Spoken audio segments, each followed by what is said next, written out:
अस्सलाम वालेकुम। वालेकुम अस्सलाम। एक कप चाय मिल जाएगी? बातें कर रहे हैं, अंदर जाके खुद बना लो, वरना शीबा को कह दो वो बना देगी। अरे मैं बना देती हूँ ना। अच्छा तुम पियोगी? नहीं मैं तो तुम तो पियोगी ना? नहीं, खाना भी हो गया, चाय भी हो गई, मैं निकलती हूँ। नहीं बैठो, अंदर जाओ, चाय आ जाएगी। हाँ।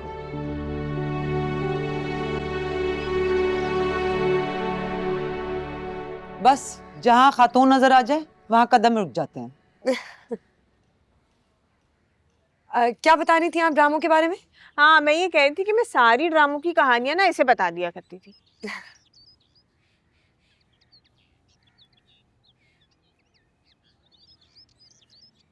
हेलो। हाँ मैं आ गई हूँ तुम्हारे घर के बाहर, तुम आ जाओ।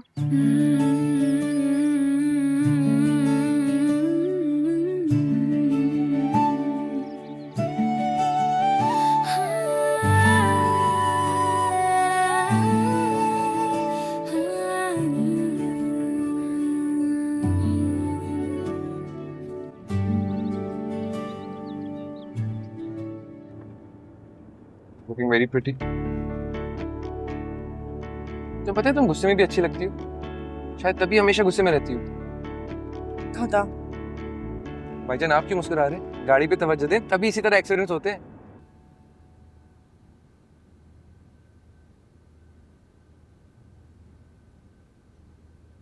ऐसे काफी देर की आई हुई है वो, क्यों आई है? हाँ वो जिम में जाती है ना, तो वहाँ दोस्ती हो गई होगी उससे। मुझे तो कुछ और ही मामला लग रहा है। वैसे बाबा आपको पता है ज़ोयान ने आपको बचाने के लिए कितना इम्पोर्टेंट पार्ट प्ले किया है। उसने आपको और नाजिश टू को जिम में वीडियो कॉल पे बात करते हुए देख लिया था, लेकिन इसके बावजूद उसने वाली बात आके ना ही उरुसा खाला को बताई और ना ही मामा को बताई, बल्कि मामा ने पूरे जहां में बेचारे ज़ोयान को बदनाम कर दिया, ये कह के कि वो नाजिश टू को अजीब नज़रों से देख रहा था और उसको अनकंफर्टेबल फील करवा रहा था। नाजिश टू ने भी ना बदरका को भी फंसा दिया था। वो तो बदो के अंकल एसपी थे तो वो बच गई, वरना वो भी जेल में होती। हाँ लेकिन इसमें नाजिश टू का कोई कसूर नहीं है। वो तो जानती नहीं थी कि वो बंदा इतना बड़ा फ्रॉड है। उसे तो यही कह के बेचा था कि वो अपने बुजुर्गों की कीमती चीजें बेच रहा है मजबूरी की हालत में। उसके कोई हालात अच्छे नहीं है। देखो मैं नाजिश की फैमिली को अच्छी तरह जानता हूँ, वो चीटर नहीं है। ये तुम्हारी दोस्त है ना बदरका, यही अल्लामा और कारोबारी बनती है। उसी ने लालच में चीजें खरीदी होंगी ताकि ज्यादा प्रॉफिट हो उसे। बस क्या बोलूं मैं। लेकिन शिवा देखो, मैं और वो ना सिर्फ दोस्त हैं, एक अच्छे दोस्त। हमारी साफ सुथरी दोस्ती है, हम सिर्फ गपशप लगाते हैं। बल्कि मैं तो बचपन में उसकी अम्मी को अपनी बहनों की तरह ट्रीट करता था। हाँ तो सही है ना बाबा, रखें आप अपनी दोस्ती। और वैसे भी कोई नैरो माइंडेड नहीं हो कि मैं सारी बातों पे फोकस करूंगी। चिल करें। गुड। अच्छे काम करते हैं कि मैं तुम और ज़ोयान चलते हैं बाहर खाना खाने, सिर्फ हम तीनों बस। डन। बाकी को ठेका नहीं ले रखा मैंने, ठीक है? तुमने बनाई इसे, क्या तो अच्छी होगी। सुनो, ये देखो मैंने शाम की चाय के साथ ना इतने क्रिस्पी पकौड़े बनाए हैं। लो। बड़ा भाई। आई तुम्हें क्या हो गया? कोयलों में बैठे हो क्या? देखो मुझे नहीं पसंद है तुम्हारा ये YouTube वाला चक्कर। अच्छा, और किसी बड़े प्राइवेट स्कूल में उर्दू टीचर लग जाओ बस। देखो भाई, मुझे ना ये मौल्लेमा बनने का कोई शौक नहीं। शादी से पहले भी जो मैं टीचिंग की जॉब करती थी ना, मुझे बहुत ही बुरी लगती थी। मुझसे तो उस जमाने में बच्चे नहीं संभलते थे, तो आजकल के दौर के नमूने ये तो बिल्कुल भी नहीं संभलेंगे। अब मुझे नहीं ये पढ़ाना बढ़ाना। ये तुमने हुमा बाजी को बताया कि तुम ये शो करोगे YouTube पर? हाँ बताया था, तो मैंने कौन सा कोई झूठ कहा है? ओहो, वो जो तुम्हारी हुमा बाजी है ना, उन्होंने मेरे ख्याल में वो जो तुम्हारा भाई बहनों का व्हाट्सएप ग्रुप है उस पर यह खबर नशर कर दी, और उसके बाद तुम्हारे भाई बहन सारे जेलस हो गए। तुम्हारे भाई बहनों को जलने कोड़ने के अलावा कोई और काम है? हाँ तो कोई गलत तो नहीं कहा है। तुम्हें पता है सोशल मीडिया पर चल क्या रहा है आजकल? गंद भला कोई शरीफ आदमी बर्दाश्त नहीं कर सकता है। बात सुनो, सोशल मीडिया पे ना हर तरह का कंटेंट होता है, और मैं कौन से कोई बड़े क्लब सॉन्ग्स पे परफॉर्म कर रही होंगी?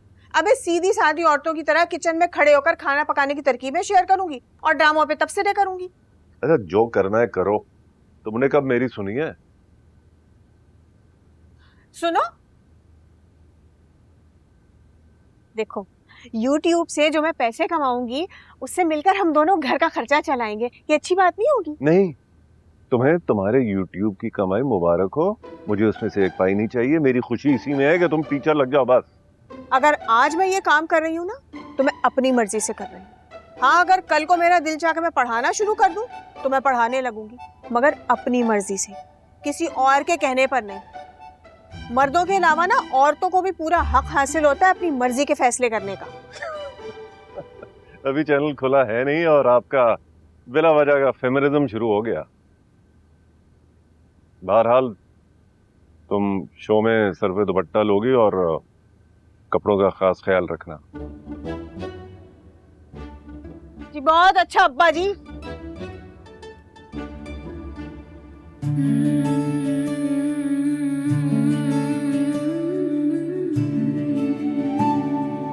आज मैं वॉलेट लेकर आया हूँ अपने साथ। सुयान, ऐसी बातें मत किया करो ना।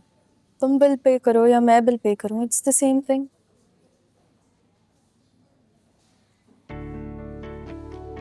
तुम हमेशा इतनी अच्छी रहोगी। अगर तुम अच्छी रहोगी तो मैं भी अच्छी रहूंगी। रिश्ता इक्वल बेसिस पे होता है ना।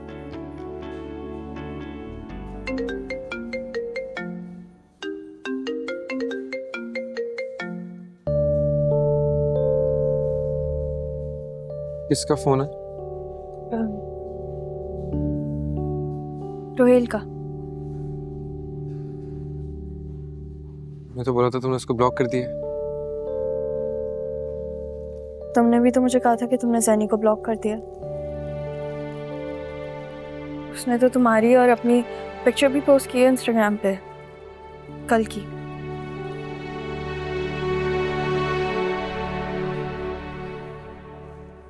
ये तो मैं ऐसे ही चला गया था। क्लास फेल हो इसका ये मतलब थोड़ी कि हम आपस में इंटरेक्शन नहीं रख सकते। सॉरी, मैं तुम पे गुस्सा था एक्चुअली, तभी मैं इसके साथ। और गुस्सा क्यों थे? क्योंकि मैं कुमैल से हंस हंस के बातें कर रही थी तो तुम्हें लगा कि मैं उसके साथ। ये बात तुम्हें शिवा ने बताई है?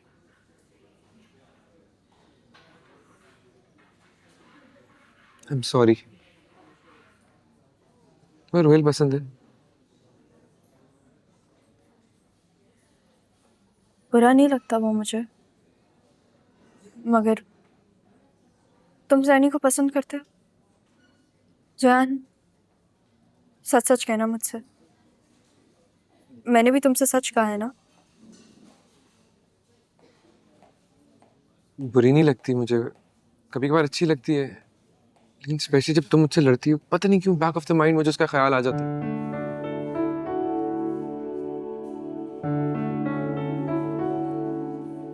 मतलब हम एक दूसरे को पसंद करते हैं, मगर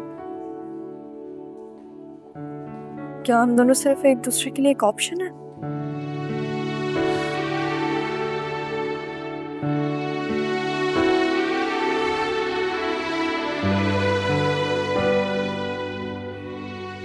Honestly, love has gotten so complicated. मतलब पहले जमाने में जब दो लोग प्यार करते थे, they knew they were in love. और आजकल की generation, it's really hard to find real love.